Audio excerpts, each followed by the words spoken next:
Hello, hello, hello, everyone. It's your main man, Darren M. Palmer, Chief Book Officer with Self Publish in 30 Days. I'm excited to be with you all today for another episode of Market Leader Live. Come on now. We had a wonderful time yesterday as well. I just want to go over a few things with you today as far as the importance of income is a byproduct of impact. So many individuals out there right now, when it comes to business, when it comes to being a market leader, they're saying, "Hey, I need to get some dollar bills, y'all. I need to get some millies or whatnot, or a billy out there for those who want to get the billions, whatever that situation might be." Some of you are looking for the fame. Hey, that's great as well. If that's your thing, I'm not knocking that, but I'm here to share with you today is that income is a byproduct of impact. So you have to impact. It's just like if you are doing the things that you need to do, then by impacting someone's life, then you will have the opportunity of being able to increase your income. I think that that's something that's left out of what it is to be a market leader. The more people, I like to go back to the old Zig Ziglar, where you help enough people get what they want in life, you'll get everything that you want in life. And so if you keep that in mind of, are you actually helping someone? Let's just take a moment just to focus on that.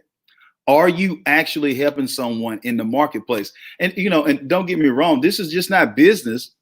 This is also in a nonprofit, or if you are a church or whatnot. Are you actually helping someone?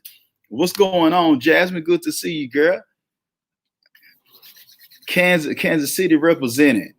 Yeah, that's something that we want you to understand. Are you actually helping someone? And I want you to think about that for a moment. Think about that for a second. Are you helping someone with your brand? If you want to be a market leader, does your product or does your service make someone's life easier or better, or make them more efficient, or allow for them to be able to be more known more, or allow for them to have opportunities? Allow for them to be able to be looked at as an expert in their industry. Or if it's cleaning, we got a great person that takes care of our office, the whole nine. And it allows for us to be able to be freed up to do some of the other things that we need to do, because she is an expert and her team is an expert at what they do. So it allows for us to do what we need to do in the office, but we don't have to worry about if anything is, not being taken care of. We make sure that it's sanitized, that it's taken care of, that it's fresh, is clean. We don't have to worry about anything being taken or stolen while the person is in the office as well, or someone going through documents or files. So that person adds a wonderful service to allow for us to do the things that we need to do. So I want you to think about that as well. What brought that to my attention is an event that we just had this past weekend when it came to Visionistas. And I realized the importance of every time we do an event, the impact that it makes. But whenever it makes an impact, I see that something that follows is also income. And because people want to be a part of something where it's just not about you getting paid, not just about your service, not just about you talking about how wonderful and how amazing that you are, but when you come from a place of service. Now, I'm not talking about that, oh, I'm serving and, but the business is broke and nobody's making money. I'm not talking about that. I'm not into that. But at the same time, if you are the type of person that are serving and you're helping someone's life better, you have no problem sharing with a person what it would be to work with you, because you know that they're going to definitely make more. I think about what we had with Ed Rush being on the show, and Ed Rush was talking about that he shared some information with someone for $2,500. They cut himself short $2,500 because he was really going to go for $5,000 for it, but the person was able to go make several millions off the philosophy and the things that he was able to give them on how they were supposed to structure a deal that they made millions on. Now, the information that he gave them wasn't just one time that they were able, or that they were allowed to use it. They were able to use that over and over and over with that model that they made because of the tremendous value. But because of his limited beliefs at that particular moment, it cost him, at least $2,500. But if he was thinking more, he could have said, hey, this method that I give you or whatnot, I want to be able to at least get a percentage on the back end of it, because I know that it's going to be effective or whatnot. So I want you to think of that in your own life, in your relationships. are you coming from a standpoint of making an impact? Are you making an impact in those who are around you, as far as taking time to let them know that you are concerned about them, that you care about them, that you love them? Are you pouring into people? Are you empowering them? Are you giving words of encouragement? Is it gloom and doom every time someone speaks to you or they chat with you? I want you just to do a self-assess.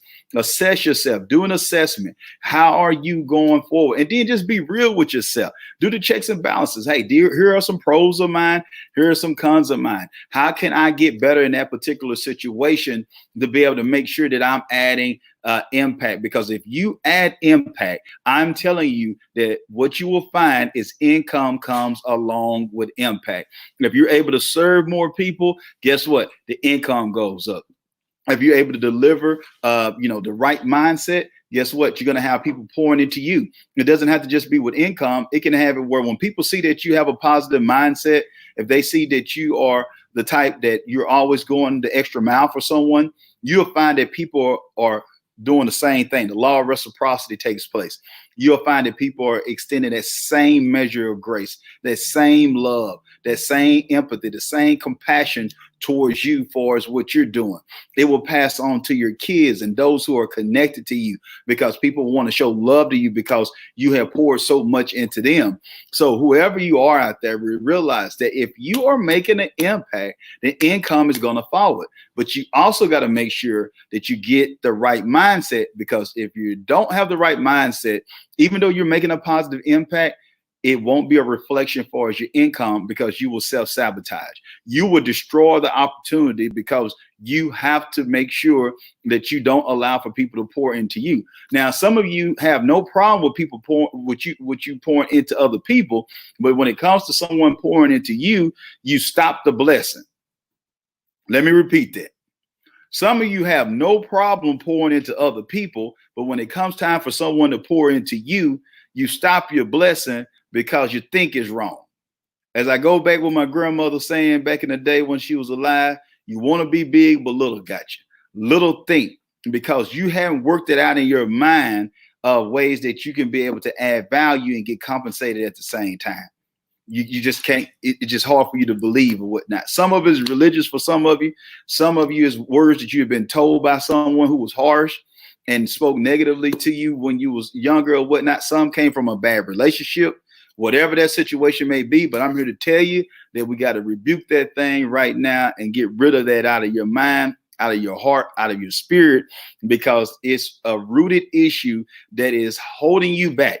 No matter how many degrees you have, no matter how excellent you are, no matter how good you are for your craft, if you don't get past this issue of understanding that you are adding a quality service, I'm talking about people who are making a right impact now. Now, also, if you have a negative impact, then you got to know too that that's not going to follow you. Income is not going to follow you if you're being negative. Just look at that. So if I'm doing a poor job, I'm not going to get a good referral. And so if I'm not getting referrals, then that would cut into my margins and allow for me not to be as profitable as a business. Okay, let's look at it from a church standpoint. Okay, say for instance, someone's doing a church, and we're not talking about business, we're talking about church. But church is still business. But for those who out there can't handle that message, I want to make sure that I digress before I progress. But anyway, it goes. So if you need to have that mindset that church ain't got nothing to do with business, then this one is for you. If you are positive, or if you are positively helping people and serving the community and doing what you need to do, and people's lives are being changed, then guess what starts to happen? People are going to recommend that church. They're going to share. Like I think about Jen Cliver. A friend of mine, Jen Cliver, made a post on Facebook about being at Walmart, or she was somewhere getting groceries. I don't know where she was at, but she said she was going to get some groceries.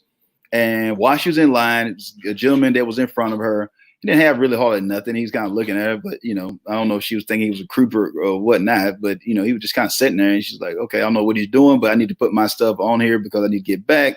I got to take care of stuff with my, with my child. I got my husband. We got some things I need to do for my business. So she needed to handle some things. So while she's there and she was checking out all the stuff, when it was all done, ended up, I think she had around 350 close to $400 worth of groceries and things that she had in her buggy. The gentleman had paid for it because it was right at the beginning where, the real big scare and stuff was happening with the coronavirus. It was like when it wasn't hardly any toilet paper anywhere. It's still going on like that in some cases, in some areas. But at the same time, he said that, I represent a church. He was a pastor of a church. And he said that their church is focusing on giving in a certain time like this. They're not hiding out. This was before, churches were still able to, for the most part, had larger, congregations, or even smaller. They could meet more than 10 people at that particular time. But at the same time, he said, we want to be a light in this dark time. We want to help people with real needs. So, people who are needing groceries or needing supplies, our church want to get out there and actually be active with the people. Like I said, this was right at the height when this stuff was really taking off. Some of the stuff with everything being shut down and all that hadn't happened yet. But at the same time, she shared about it on social media. She put it about on Facebook. She told family, friends about it. She did a live, even though, she didn't have a chance to get herself together before she did the live, but she was just so overwhelmed and so touched. Now, don't get me wrong. She had the funds to get the groceries. So it wasn't like that she was looking at as needing a handout, but it was good that, just someone just having an act of kindness and impact. So guess what? I shared more about that church. I'm sure that there were more people that went and checked that out. It wasn't just a Facebook ad saying, hey, why don't you come worship with us? But people were able to see that the proof is in the pudding, so to speak, as we say down south. And so they were able to relate and look at like, wow, look at this, some good news when it comes to a particular church. So this doesn't have to be just when we look at businesses, but if you're going to be a market leader, whether it's in the nonprofit arena or for-profit arena, you have to realize that impact, the income is a byproduct of impact. So if you keep that in mind for us, whatever you're doing, then that will allow for you to be able to soar to the higher heights and go to new dimensions or whatnot. Hey, it's your man, Darren L. Palmer. I'm glad to be with you for another episode of Market Leader Live. Tune in with me every weekday as we go and share with market leaders, or you get tips from your main man, Darren L. Palmer, Chief Book Officer at Self-Published, the letter N 30days.com. I'm excited to be with you. If you have any questions, any requests, if you have some things that you want to share with some other people as well, please do that. Have people, if you got somebody that you want to have on, I got my own list of some people that I have on. Of course, I'm on the show, so I reach out. But some of you have reached out and shared, Darren, we would love to have this particular person on the show. Hey, I think of this person as a market leader. It's not limited to, just like business tycoons. So, it could be someone who owns an ant farm and they are a market leader at ant farm or selling honey. I don't know, but I'm a honey man. So if you know somebody who got the honey, then let me know, baby, because I'm going to give the money. See how that works? Impact, people, impact. If you get the income, if you do the right type of impact, the income's going to follow, because I will buy honey up. You can just ask my wife that. Hey, my girl, Shannon Pryor. Hey, good to see you, Shannon. Every day is a new day. Always make the best with life. Let that positive effect always outweigh the bad. Congratulations to you, sir. That's my girl, Shannon Pryor, with those beautiful kids down there, girl. That's one thing you do well, girl. You make some pretty babies, girl. But anyway, we love you, girl, and have a good one. For those who out there, if you won't change, be the change. Until next time, be blessed and be great.